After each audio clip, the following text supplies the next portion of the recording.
Bonjour à tous et bienvenue dans cette nouvelle vidéo. Donc à la suite de la première vidéo d'arithmétique que j'ai faite il y a 3 semaines, on a un deuxième exercice aujourd'hui, à peu près du même niveau que le précédent, peut-être un petit peu plus facile, et dans le même style, c'est-à-dire que les idées à utiliser sont assez élémentaires, mais pour les avoir, il faut réfléchir. Donc tout de suite, voici l'énoncé. On se donne P et Q deux nombres premiers, tels que P plus Q carré soit un carré parfait. Et l'idée c'est de montrer que pour tout entier naturel n, P au carré plus Q puissance n ne peut pas être un carré parfait lui aussi. Donc je vous propose de chercher pendant un petit quart d'heure, et mettez la vidéo en pause, et je vais donner une indication juste après si vous n'avez pas pu trouver.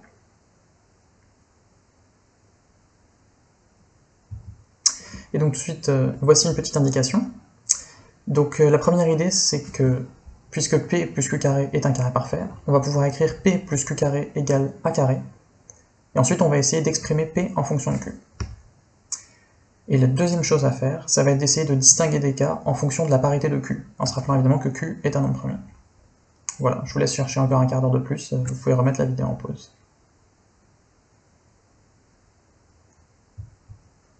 Et donc voici une solution à ce problème. Tout de suite la première partie, qui correspond donc à la première indication. Donc comme je l'avais dit, on écrit P plus Q carré égale A au carré, on choisit A positif, c'est plus facile. Et donc on peut factoriser cette expression en passant le Q au carré de l'autre côté. Et donc ça s'écrit P égale A moins Q, facteur de A plus Q. Ici, la première chose à remarquer, c'est que les deux termes sont positifs. En effet, A plus Q est positif, et P est positif, donc A moins Q doit lui aussi être positif. Ceci étant dit, comme P est un nombre premier, la seule manière de l'écrire comme produit de deux nombres entiers, c'est 1 fois P. Donc comme A moins Q est plus petit que A plus Q, on sait que A moins Q va être égal à 1, et A plus Q va être égal à P. Ça nous donne un système de deux équations à deux inconnues, qu'on peut résoudre, et donc en réinjectant la première dans la seconde, on obtient que P égale 2Q plus 1. Donc ça conclut la première partie qui correspondait à exprimer P en fonction de Q. Voici maintenant la deuxième partie, donc une partie de l'énoncé qu'on n'a pas encore utilisée, donc on va le faire tout de suite, à savoir la partie P au carré plus Q puissance n. Et donc ici on va procéder par l'absurde, en supposant donc qu'il existe un entier n, pour lequel P au carré plus Q puissance n soit un carré parfait. Et donc on écrit l'équation suivante, P au carré plus Q puissance n égale B au carré. A nouveau, comme dans la première partie, on peut factoriser cette expression sous la forme Q puissance n égale B moins P, facteur de B plus P.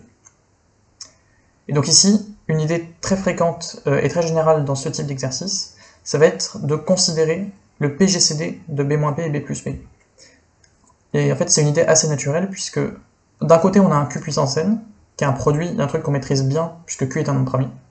Et de l'autre côté, on a aussi un produit. Donc on a déjà des informations dessus, puisqu'on sait que c'est égal à Q puissance n. Et aussi, on a de très bonnes informations sur le PGCD, évidemment, puisque le PGCD, c'est quelque chose qui va diviser à la fois B moins P et B plus P, donc aussi forcément Q puissance n. Donc on a des informations un peu des deux côtés, donc considérer le PGCD, c'est une idée assez fréquente. Et donc l'idée, c'est que si on arrive à trouver d'autres informations avec B moins P, B plus P sur le PGCD, on risque de pouvoir trouver des conclusions assez intéressantes. Et donc ici, c'est exactement ce qu'on va faire. On a appelé D le PGCD, puisque D divise B moins P et D divise B plus P, ils divisent leur différence, à savoir 2P, et ensuite on se rappelle de la première partie, dans laquelle on a vu que P égale 2Q plus 1, donc finalement D divise 4Q plus 2.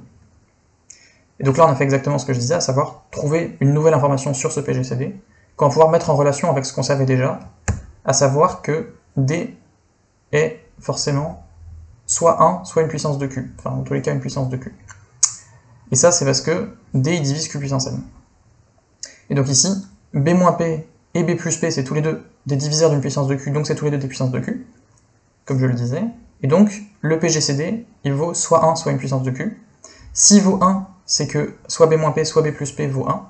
Et donc comme B moins P est le plus petit des deux, c'est que B moins P vaut 1. Sinon, le PGCD est un diviseur de Q, est un diviseur d'une puissance de Q, donc en particulier il est divisible par Q, mais comme ici il divise aussi 4Q plus 2, forcément Q divise 2, et comme Q est un nombre premier, Q est égal à 2. Donc voici tout de suite le premier cas, B moins P égale 1. Dans ce cas, on sait que Q puissance n, on va pouvoir le réécrire successivement comme B plus P, puisque B moins P égale 1, et ensuite B égale P plus 1, donc B plus P égale 2P plus 1, et ensuite en reprenant le résultat de la première partie, 2p plus 1 est égal à 4q plus 3. Donc finalement, on a l'équation q puissance n égale 4q plus 3. Ça nous dit que q est impair, puisque q puissance n est égal à 4q plus 3, donc impair. Et en particulier, comme q est premier, q est plus grand que 3. On distingue ensuite plusieurs cas selon la valeur de n, et on va voir qu'ils sont tous impossibles. Le premier, c'est si n est plus grand que 3. On a alors q puissance n qui est successivement plus grand que 3 puissance n moins 1 fois q, puisque q est plus grand que 3, qui est lui-même plus grand que 9q, puisque n moins 1 est plus grand que 2, donc 3 puissance n moins 1 plus grand que 9, qui est lui-même plus grand que 4q plus 15, puisque les 5q restants on remplace par 5 fois 3, puisque q est plus grand que 3, donc 15, et finalement 4q plus 15 est lui-même strictement supérieur à 4q plus 3. Et donc on a une contradiction. Si n est égal à 2, on a q au carré égale 4q plus 3. Ce cas est également impossible puisque un carré ne peut pas être congru à 3 modulo 4, puisque les carrés ne valent que 0 ou 1 modulo 4. Et enfin, si n vaut 0 ou 1, alors 4q plus 3 est strictement supérieur à q puissance n. Donc dans tous les cas, il n'y a pas de solution dans ce premier cas. Enfin, dans le deuxième cas, si q égale 2, alors d'après la première partie, on sait que p est égal à 2q plus 1, donc il est égal à 5. Et donc puisque p est égal à 5, on peut revenir à la première factorisation qu'on avait tout à l'heure. En remplaçant q par 2 et p par 5, on a l'équation 2 puissance n égale b-5 fois b plus 5. Et en fait ici, si on regarde bien ce qui se passe, on va pouvoir redire ce qu'on avait dit avec le PGCD, à savoir que b-5 et b plus 5 sont tous les deux des puissances de 2. Et en particulier, c'est des puissances de 2 qui sont distantes de 10. Et ça en fait, on sait que c'est pas possible, puisque les puissances de 2, pour qu'elles soient distantes de 10, il faut qu'elles soient suffisamment petites, puisqu'ensuite à partir de 16, la suivante c'est 32, donc il y a déjà 16 d'écart, donc au-delà c'est pas possible. Et si on teste tous les petits cas, on peut voir que c'est pas possible, on n'a jamais de puissance de 2 distante de 10. Et donc finalement, on aboutit à une contradiction dans ce cas aussi, et donc il n'y avait pas de solution à l'exercice de départ. Voilà, donc si vous avez trouvé, bravo, c'est un exercice assez difficile, sinon j'espère que vous avez appris quelque chose grâce à cette vidéo. À bientôt.